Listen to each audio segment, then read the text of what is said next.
When you talk about underrated wrestling monsters, Abyss has to be on top of that list. This man in TNA was absolutely fearless. He was putting his body on the line through thumbtacks, barbed wire, and tables just to entertain the fans and put TNA on the map. We're talking about hardcore battles against Jeff Hardy, steel cage classics against AJ Styles, and all-out wars against legends like Raven and Sabu that redefined what extreme wrestling could be. He wasn't just another big guy who relied on weapons and violence. This was a 350-pound monster who could tell stories, work different match styles, and make every opponent look like they were fighting for their lives. So, how dominant was Abyss in his prime? How does his reign of terror in TNA stack up against other wrestling monsters like Kane? What made those feuds with Hardy, Styles, Raven, and Sabu so controversial? Let's revisit the archives and explore the terror of Prime Abyss, because what we're about to discover might change how you view both hardcore wrestling and the man behind the mask.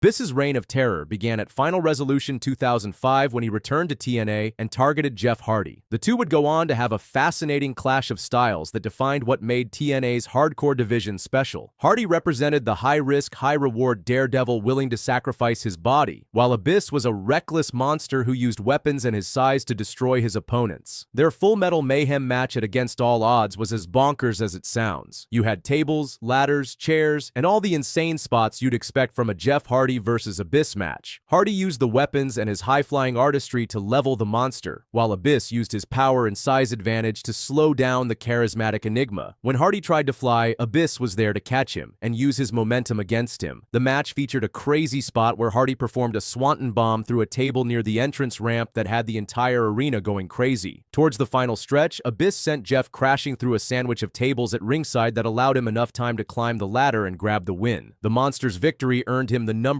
contendership to the NWA World Heavyweight Championship. But Hardy wasn't finished. Their Falls Count Anywhere rematch at Destination X showed the evolution of their rivalry. Hardy had studied Abyss's methods and adapted his strategy, using the entire impact zone as his playground. Tables, chairs, and guardrails became launching pads for Hardy's offense, while Abyss tried to ground the high flyer with his superior size and strength. Hardy got the win after performing a twist of fate on a ladder, but even in defeat, Abyss looked strong. The monster had pushed one of wrestling's most beloved performers to his absolute limit, and everyone watching knew that future opponents would face the same horror. What made these matches special wasn't just the violence or the high spots, it was the undeniable chemistry between these two. Abyss represented the horror movie monster lurking in shadows. Hardy embodied hope. Hardy's selling made Abyss's offense look devastating, while Abyss's presence made every one of Hardy's comebacks feel like genuine survival. But after overcoming the charismatic Enigma, a phenomenal challenge lay ahead for TNA's monster.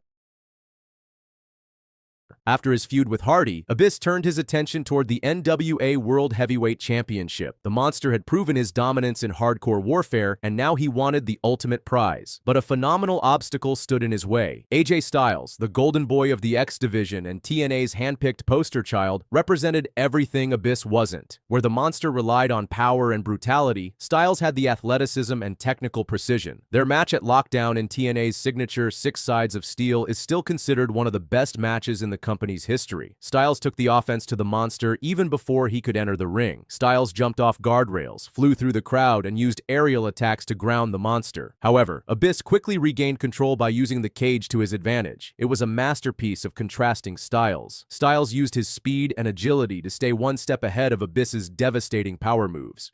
Every time the monster cornered him, Styles found an escape route. The match had some insane spots like AJ performing the Styles Clash onto a bunch of thumbtacks, and a sunset flip powerbomb off the cage to get the win. Styles' victory was hard-earned, and more importantly, it didn't diminish Abyss's mystique. The monster had pushed TNA's top star to his absolute limit, proving he belonged in the main event scene. Abyss even suffered a separated shoulder during the encounter. The loss should have ended Abyss's title hopes, but the monster refused to quit. His victory in the gauntlet for the gold at Hard Justice earned him entry into the King of the Mountain match at Slammiversary, facing AJ Styles, Monty Brown, Raven, and Sean Waltman with the NWA World Heavyweight Championship on the line. Abyss finally had his shot at the top prize. Despite his dominance throughout the match, it was Raven who ultimately walked out with the championship, leaving Abyss empty-handed once again. The disappointment was crushing for the monster, who had come so close to reaching the mountaintop. However, Raven's victory created something even more dangerous. A furious Abyss with nothing left to lose. This loss clearly told Abyss that blind rage wasn't enough. He needed someone in his corner who could help channel his anger in the right direction. When James Mitchell appeared as Abyss's new manager, the monster had found his perfect evil mastermind. The alliance with James Mitchell unleashed something even more sinister in Abyss. He understood how to weaponize the monster's rage and channel it toward maximum destruction. Their first target was the man who had stolen Abyss's championship dreams, Raven.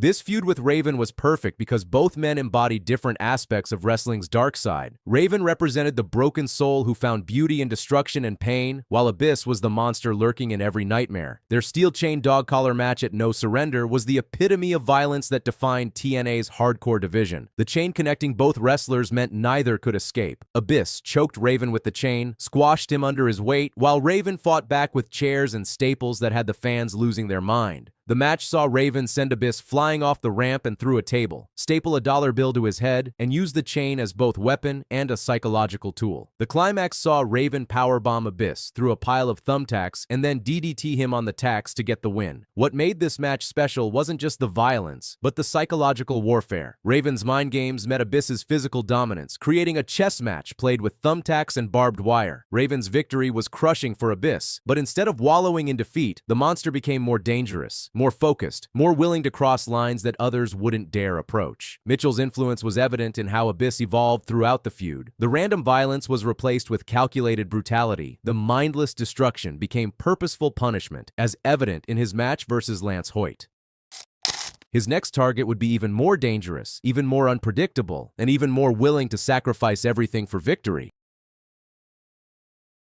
The monster's next target was Sabu, and their battles created the most violent feud in TNA history. Where Raven brought psychological warfare to his battles with Abyss, Sabu represented pure, unhinged brutality. This was the homicidal, suicidal, genocidal legend who had redefined hardcore wrestling in ECW. The feud began when Abyss attacked Sabu during the main event of Sacrifice, setting the stage for a war between two of the most reckless wrestlers in history. Their first encounter at Unbreakable was a no disqualification match that showcased both men's complete disregard for their own safety. Sabu's offensive style was perfectly suited to combat Abyss's methodical destruction. Where other opponents tried to outpace the monster, Sabu used unpredictability and reckless abandon. His chair-assisted offense and unpredictable style forced Abyss to adapt his strategy, and saw crazy spots where Abyss sent Sabu crashing through a pile of tables and slamming him through the pile of tacks. The Monsters Ball match at Bound for Glory added Jeff Hardy and Rhino to the mix, creating a four-way dance of destruction that highlighted each wrestler's unique hardcore style. Hardy's spectacular dive from 22 feet through a table was the highlight of the match, and demonstrated exactly what made TNA during this period so special. Sabu and Abyss continued their feud at Genesis in a no disqualification match that saw both men turn up the crazy to 11. Sabu sacrificed his own body to send Abyss crashing through tables, while Abyss used his power to chokeslam Sabu onto the tacks. The climax of the match saw Abyss slam Sabu onto a chair wrapped in barbed wire, but Sabu was not finished. The barbed wire massacre at Turning Point was their final masterpiece, a match so brutal it won TNA's 2005 Match of the Year award. The stipulation meant both wrestlers would be cut, bloodied, and scarred before the night was over. The match was genuinely uncomfortable to watch and captured the essence of the original ECW days. Sabu used the barbed wire to his advantage, while Abyss refused to stay down and introduced barbed wire tables and chairs to the mix. The ending of the match saw Sabu sandwich Abyss between two barbed wire tables in one of the most iconic moments in TNA history. The monster had finally met someone whose threshold for pain matched his own willingness to inflict it. Both men emerged from the feud as extreme icons, having pushed hardcore wrestling to new levels of artistry and brutality. By the end of 2005, Abyss had established himself as TNA's premier monster.